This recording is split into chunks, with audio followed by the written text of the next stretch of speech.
Welcome back to my channel. I'm Clarissa, and you are currently watching the Violin Basics series, where I get to share some of my knowledge as well as tips and tricks around the fundamentals of violin playing. And today, we are going to talk about bow hold.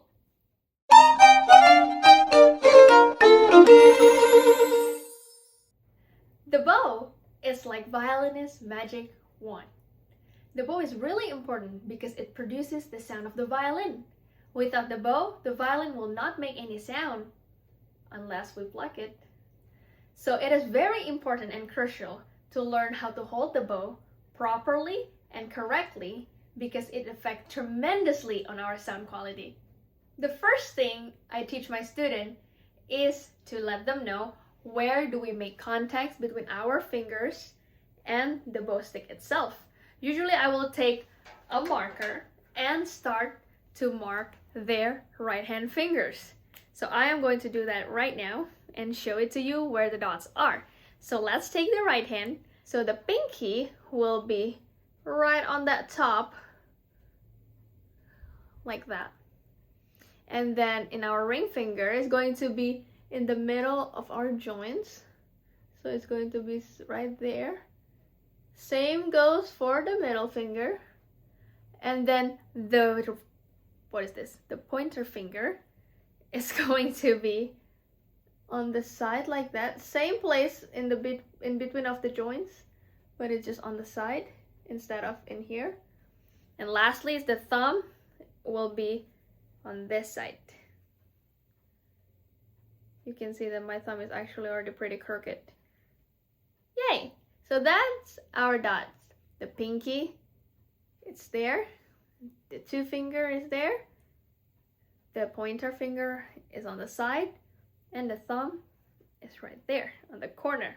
Okay, it's not here, it's not there. It's right on the top corner.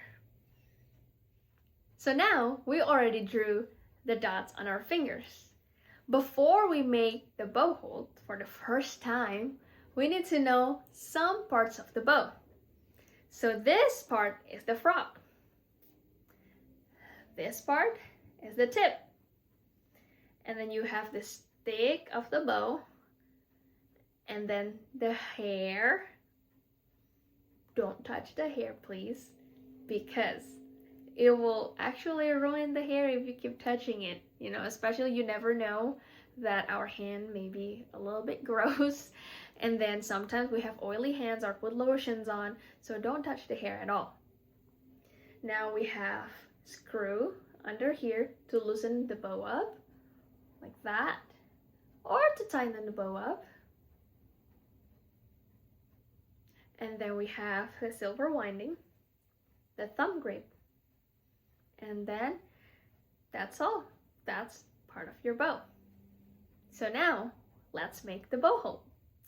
So when you're first time learning how to hold the bow, never hold it horizontally because the bow is actually really heavy and we do not want to drop it. We don't want to create bad habits by grabbing the bow because we always want to learn how to hold the bow very loosely without tension. Just keep your hand dangling.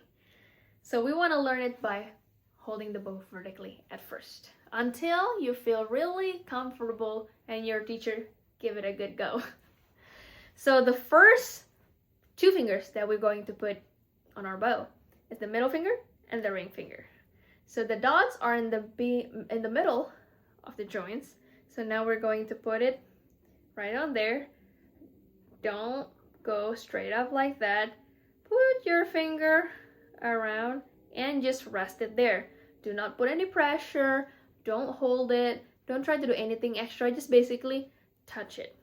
Okay? So sometimes I call it the bow touch instead of bow hold.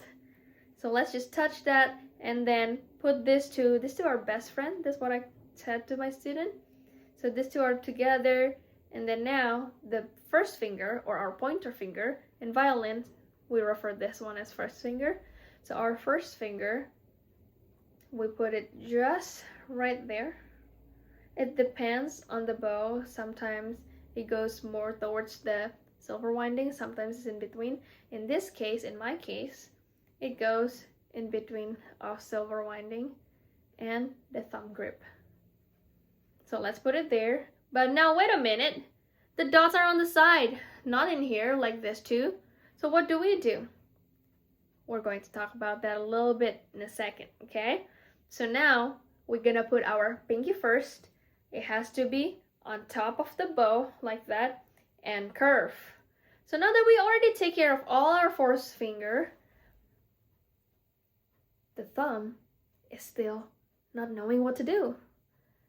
Here's the thing.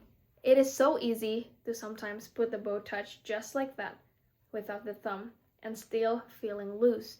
As soon as the thumb is involved, usually we want to grab, because in our daily life we like to grab things with our thumb and pointer finger. So we are trying to avoid any grabbing and tension to our bow. So now let's do it again. Put these two fingers on the stick of the bow and just let it dangly there. Put your pointer finger there. Put your pinky in there, curved on the top.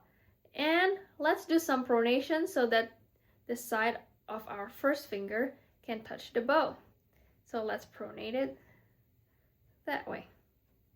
And then now our thumb is going to be half on the silver part of it, of our frog, and half on the bow hair. I know that we shouldn't touch the bow hair, but this is going to be easier for the kids and beginners to learn to hold the bow, because later on the thumb is going to be placed right there.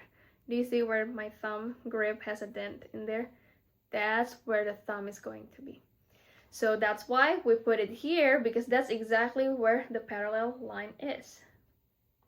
So that's why I put the thumb right there. That way. So now you have to practice how to hold your bow 100 to 200 times a day, every day. Don't skip a day, to make sure you have a beautiful bow hold. So that's all I have for you today on our first day of learning how to hold the bow properly. I really hope to see you guys on my next video. Please leave comments if you have any questions. Share these videos or even the entire Violin Basics series to your friends, family, or violin learning buddy. I hope to see you guys on my next video. Bye!